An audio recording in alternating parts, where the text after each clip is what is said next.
Assalamualaikum warahmatullahi wabarakatuh. Untuk pelajaran prakarya dan kewirausahaan kelas 12, materi yang pertama kita bahas adalah wirausaha untuk kerajinan pasar lokal.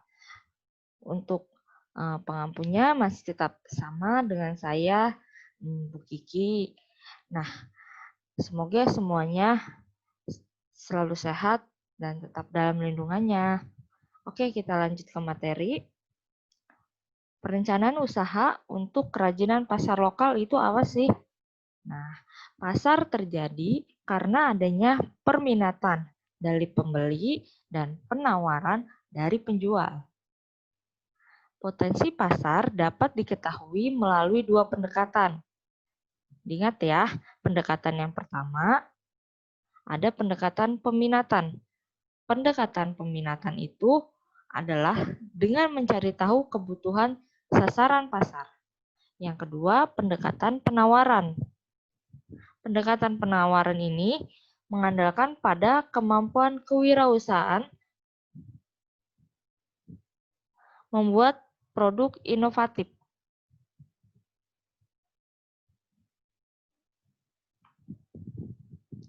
Dari kedua pendekatan yang tadi dapat digunakan untuk mengenali proses atau potensi pasar.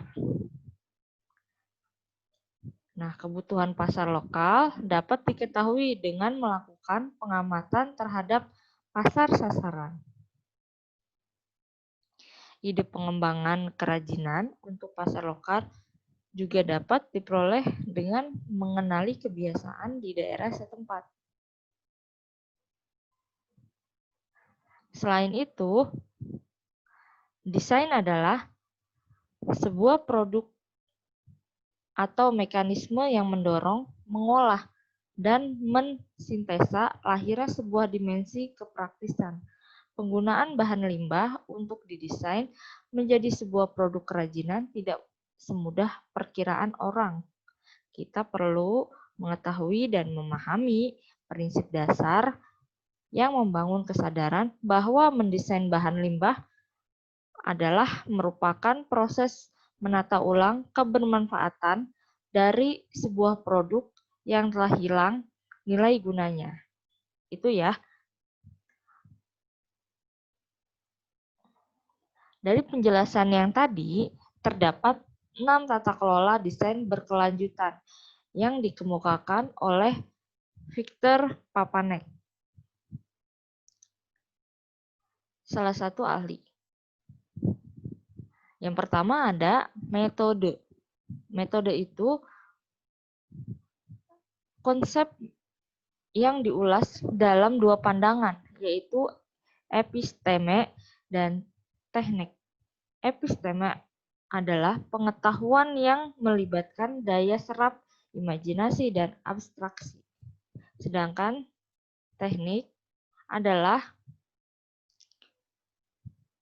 keteknikan atau keterampilan bertukar.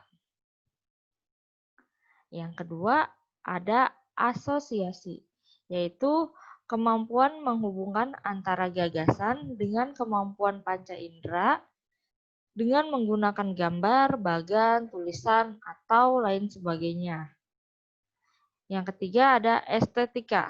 Estetika di sini dalam mendesain perlu memahami estetika atau ilmu keindahan yang diwujudkan dalam unsur desain, garis, warna, bentuk, volume, dan tekstur, serta prinsip desain yaitu kesatuan, keseimbangan, point of interest, irama, proporsi, dan komposisi. Yang keempat, ada yang namanya kebutuhan.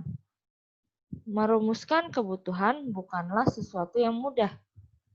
Desainer harus memiliki kepekaan yang tajam untuk memilah apa yang menjadi kebutuhan konsumen dan kemungkinannya untuk menjadi tren di masanya.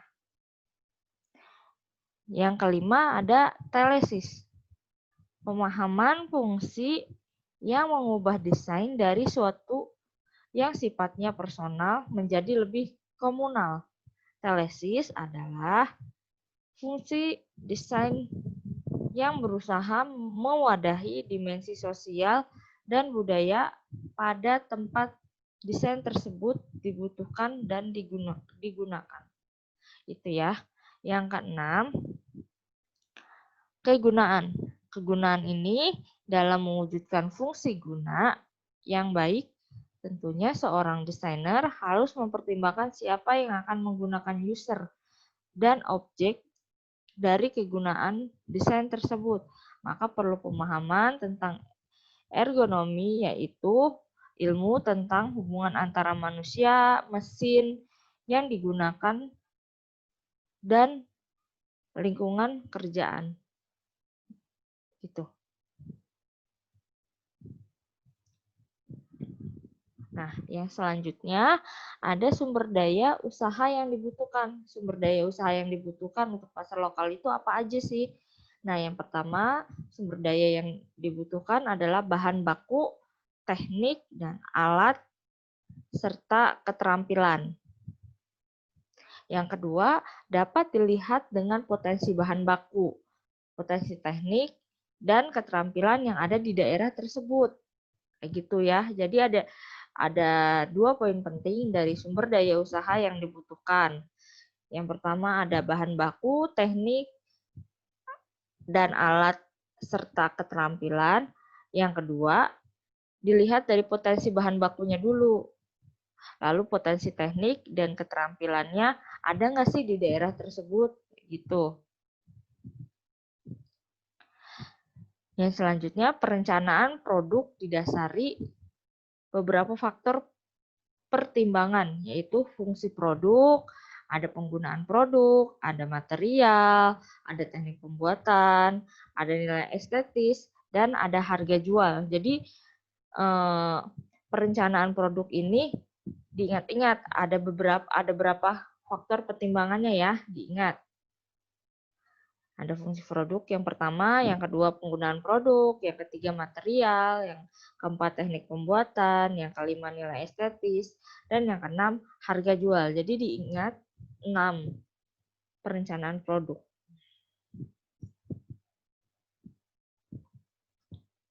Oke, sekian untuk materi yang pertama. Semoga bermanfaat dan dapat dipahami. Jika ada pertanyaan atau kurang paham, silahkan berkomentar di kolom classroom. Ya, tetap semangat belajar, tetap sehat. Wassalamualaikum warahmatullahi wabarakatuh.